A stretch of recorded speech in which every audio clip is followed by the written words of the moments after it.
नमस्कार साथियों, मैं राहुल शर्मा दिशा एकेडमी के इस प्लेटफॉर्म पे आप लोगों का एक बार फिर से स्वागत करता हूं। जैसा कि आप लोगों को मालूम है, मध्य प्रदेश जो परीक्षा होने वाली है 2021 का, उसका कैलेंडर भी आ चुका है। उससे रिलेटेड हम वीडियोस बना चुके हैं। तो मैंने अब मध्य प्रदेश स्पेशल एक सीरीज़ यहाँ पर आप लोगों के लिए निकाली है। इसमें देखिए क्या होता है कि मध्य प्रदेश से रिलेटेड करंट अफेयर्स भी हमारे लिए पढ़ना बहुत ज़रूरी है। तो जो मुझे लगेगा कि एग्ज़ाम प्रोस्पेक्टिव से आप लोगों के लिए बहुत ही ज़्यादा इंपॉर्टेंट है, वो डिटेल्स मैं यहाँ पर आप लोगों से शेयर करूँगा। जैसे कि ये बेटवा हो गया है। केन बेतवा नदी जोड़ो परियोजना जो है वो बहुत ही महत्वपूर्ण परियोजना है। आप लोगों को मालूम है कि भारत की पहली नदी जोड़ो परियोजना थी और हमारे एमपी में होने की वजह से ये काफ़ी महत्व रखती है आपके एग्जाम पॉइंट ऑफ व्यू से। इसको केंद्र सरकार की मंजूरी मिल गई है, मतलब केंद्र सरकार ने इसका फंड अब जो है केंद्र सरकार रिलीज़ करेगी।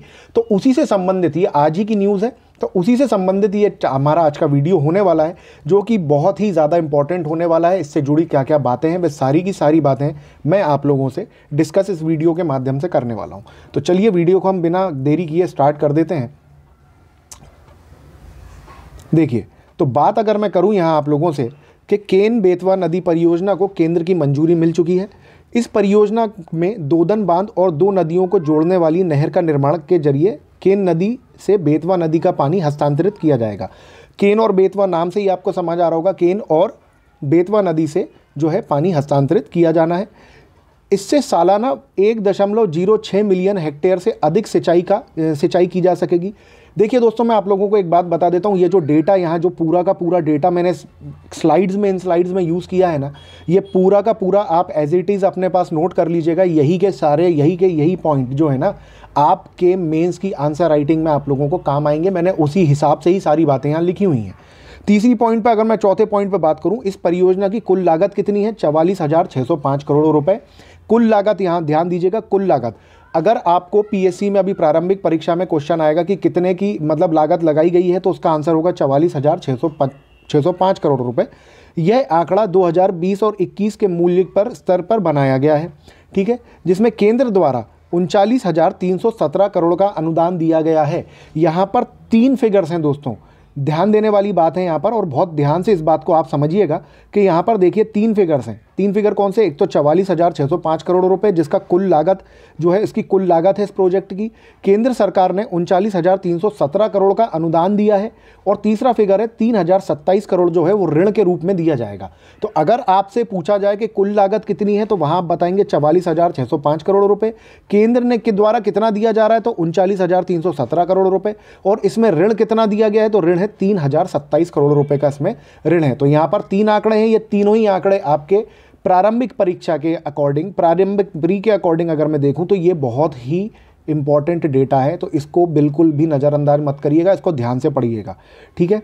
बात करूं अगर मैं अगली स्लाइड की आपसे, तो देखिए यह परियोजना मध्य प्रदेश और उत्तर प्रदेश में विस्तृत पानी की कमी वाले बुंदेलखंड क्षेत्र के लिए लाभकारी होगी। बुंदेलखंड क्षेत्र जो है, जैसा कि आपको मालूम है, वहाँ पर वैसे ही पानी की काफ़ी समस्या थी, और उत्तर प्रदेश का भी कुछ एरिया है जहाँ पर पानी की काफ़ी समस्या थी। जिलेवार में वो आपको बताऊँगा। तो वो पूरा का पूरा जो है मध्य प्रदेश का जो ये आपका बुंदेलखंड जो क्षेत्र है, बुंदेलखंड के क्षेत्र के अंतर्गत आता है, वह बहुत ज़्यादा पानी की समस्या से ग्रसित क्षेत्र था। और उसी के लिए ये परियोजना का निर्माण लिंक कर परियोजना बनाई जाने का इसका हो रहा था, और अब फंडिंग इसकी हो चुकी है। तो इसके अलावा ये करीब 6.2 मिलियन की आबादी को पेयजल आपूर्ति सुनिश्चित करेगी, ठीक है। पीछे मैंने डेटा बताया था कि कितने जिले, मतलब कितने जो है वहाँ पर हेक्टेयर भूमि में आपकी सिंचाई हो सकती है। ये देखिए 1.6 मिलियन हेक्टेयर से अधिक की सिंचाई की जा सकेगी। और यहाँ पर मैं आप लोगों को डेटा बता रहा हूँ कि 6.2 मिलियन की आबादी को पेयजल की आपूर्ति सुनिश्चित करी जाएगी। साथ ही 103 मेगावाट जल विद्युत और 27 मेगावाट सौर ऊर्जा उत्पन्न करने में सहयोगी होगी। तो ये यहाँ पर एक और बहुत ही धमाकेदार, मतलब बहुत ही ऐसा फैक्ट है ये कि जो आपको प्रारंभिक परीक्षा में भी हेल्प करेगा, और मेंस में अगर इन्हीं आंकड़ों के साथ आप, जैसा मैंने ये बताया ना, वैसा का वैसा ही आप आंसर लिख देंगे ना, तो मेरी गारंटी है आपकी कि आपको बहुत अच्छे स्कोर मिलने वाले हैं। ध्यान देने वाली बात अब अगली है कि मध्य प्रदेश के, देखिए मैंने बताया था ना कि आपको जिलों के बारे में भी मैं आपको बताऊंगा यहाँ पर। तो यहाँ पर अब हम बात करते हैं। देखिए मध्य प्रदेश के पन्ना, टीकमगढ़, छतरपुर, सागर, दमोह, दतिया, विदिशा, शिवपुरी, रायसेन जिले इससे लाभान्वित होंगे। वहीं अगर मैं बात करूँ आपकी उत्तर प्रदेश की, तो उत्तर प्रदेश का बांदा, महोबा, झांसी और ललितपुर जिले इसमें इसको से मतलब इससे लाभान्वित होने वाले हैं। अब अगर मैं आगे आपसे बात करूं तो आगे अगर मैं आप लोगों से बात करूं तो अत्यधिक तकनीक वाले इस परियोजना को 8 सालों में तैयार हो जाना संभावना है। मतलब कितने सालों का टेन्योर लिया गया है? 8 सालों का। अगर ये आपसे क्वेश्चन आ जाए कि केन बेतवा नदी जोड़ो परियोजना कितने सालों में तैयार होने की संभावना सरकार द्वारा बताई जा रही है, तो वहाँ पर होगा 8 साल आपका उत्तर होगा। परियोजना में खतरा क्या होने वाला है? देखिए, हर परियोजना कुछ भी होता है ना तो उसके कुछ पॉजिटिव पॉइंट्स होते हैं दोस्तों, और हमेशा ध्यान दे दिएगा कि उसके कुछ नेगेटिव पॉइंट्स भी होते हैं। तो नेगेटिव पॉइंट क्या है?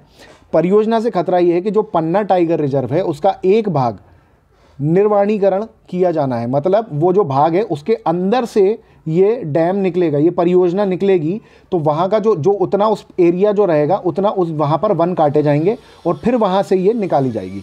ठीक है, जो इसके पूरे रिजर्व का लगभग 10% भाग होगा। जो पन्ना रिजर्व है उसका 10% भाग जो है वो इस परियोजना के अंतर्गत आएगा। तो ये इसका परियोजना से एक खतरा वहाँ पर होने वाला है, क्योंकि वन काटे जाएंगे। और आपने अभी देखा ही होगा कि कोरोना काल में ऑक्सीजन की कितनी ज़्यादा इम्पोर्टेंस थी। ठीक है, तो वन वहाँ पर काटे जाएंगे। अब अगर मैं आगे आप लोगों से बात करूँ दोस्तों कि केन नदी, ये अब मैं थोड़ा थोड़ा आपको इंट्रोडक्शन दे देता हूँ इन दो नदियों के बारे में, क्योंकि ये नदियों के बारे में ही बात हो रही है। नदियों को मैंने बहुत विस्तार में मेरे वीडियोस में पढ़ाया हुआ है, वहाँ से देख लीजिएगा। एक छोटी छोटी सी बात मैं यहाँ से आपसे कर देता हूँ। केन नदी, ये नदी जबलपुर के पास कैमूर पहाड़ियों से निकलकर 427 किलोमीटर उत्तर की ओर बहने के बाद बांदा जिले में यमुना से मिल जाती है। तो ये भी प्री का कॉन्सेप्ट है आपका। कितनी हाई लेंथ है केन नदी की? 427 किलोमीटर। कहाँ पर जाके मिल जाती है? यमुना नदी में मिल जाती है, उत्तर प्रदेश में बांदा में जाके।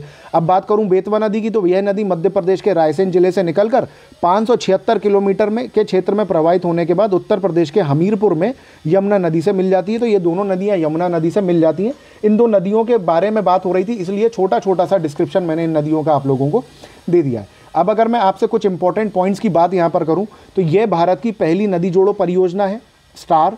ठीक है, इस नदी परियोजना की कुल लंबाई 230 किलोमीटर की होगी। स्टार लगाइए, ये भी इंपॉर्टेंट है, बहुत इंपॉर्टेंट फैक्ट है। सीधे सीधे आ जाएगा केन बेतवा नदी जोड़ो परियोजना की कुल लंबाई कितनी निर्धारित की गई है?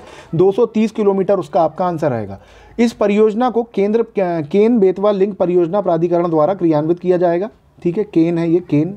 ठीक है, देखिए पूरी डिटेल्स मैं आपको इस वीडियो के माध्यम से दे चुका हूँ। मेरे मित्रों, मेरे भाइयों, मेरी बहनों, देखिए वीडियो बनाने में ना बहुत ज़्यादा मेहनत लगते हैं, बहुत एफर्ट्स लगते हैं। इसीलिए आप लोगों को वीडियो पसंद आई है, ये जानकारी अच्छी लगाई है, आपको लगी है, और आप अगर चाहते हैं कि मध्य प्रदेश स्पेशल के ऐसे ही वीडियो आप लोगों के पास आते रहें जो आपको ये समझा सके कि बेटा पूरा का पूरा करंट अफेयर्स उठाकर नहीं पढ़ना है, करंट अफेयर्स में क्या चीज़ें इंपॉर्टेंट होती हैं, हमें क्या काम देंगी, हमारे परीक्षा में एक स्टेप हमें कैसे बेहतर तैयारी में सहायता मिल सकती है। अगर आपको लगता है ये वीडियो उस लेवल की है तो वीडियो को लाइक कीजिए, इसको अपने दोस्तों तक शेयर कीजिए वीडियो को, है ना, और सब्सक्राइब ज़रूर कीजिएगा। जब आप लाइक करेंगे तो साइड में ही सब्सक्राइब का बटन आ जाएगा, बेल नोटिफिकेशन को प्रेस कीजिएगा, वहाँ पर ऑल एक ऑप्शन आएगा आपके पास, ऑल को प्रेस कीजिएगा ताकि सारे के सारे नोटिफिकेशन आप तक पहुँच सकें। और आप लोगों को एक जानकारी और देना चाहूँगा कि दिशा एकेडमी का जो प्लेटफॉर्म है वो इंस्टाग्राम पर भी है। आप लोग ज़्यादा से ज़्यादा इंस्टाग्राम पर इसको फॉलो कीजिए। मात्र 208 फॉलोवर हैं, इसको आप लोगों को आगे लेके जाना है। देखिए मैं इसलिए बोल रहा हूँ आप लोगों को क्योंकि मेरे लिए, देखिए मेरी खुद की भी मेंस की तैयारी चल रही है। ठीक है दोस्तों, तो तीन घंटे तो आपको आंसर राइटिंग ही करनी होती है, जिसमें फिर आपको रिविजन भी करना होता है, तो काफ़ी समय उसमें जाता है, जिसमें छोटी छोटी बातें जो मेरा मन करता है आप लोगों से डिस्कस करूँ तो वो डिस्कस नहीं हो पाती हैं। तो उसको या तो मैं मेरे इंस्टाग्राम की रील्स के इंस्टाग्राम की स्टोरी में डाल देता हूं, या तो फिर हमारा जो टेलीग्राम ग्रुप है उस टेलीग्राम ग्रुप में मैं उस चीज़ों को अपडेट करता हूं। टेलीग्राम ग्रुप में डेली MCQ भी मैं आप लोगों को देता हूं सॉल्व करने के लिए। तो ये देखिए, इसका भी लिंक आपको इंस्टाग्राम चैनल का डिस्क्रिप्शन बॉक्स में मिल जाएगा, हमारी टेलीग्राम चैनल का लिंक भी आपको डिस्क्रिप्शन बॉक्स में मिल जाएगा। चैनल पर नए हैं तो आप लोगों का बहुत बहुत स्वागत। मेरा निवेदन है प्लीज़ सब्सक्राइब ज़रूर कीजिएगा इस वीडियो को, अपने दोस्तों तक इसको शेयर करना बिल्कुल भी ना भूलें। इसी के साथ दोस्तों मैं राहुल शर्मा आप लोगों से विदा लेता हूँ। जय हिंद, जय भारत।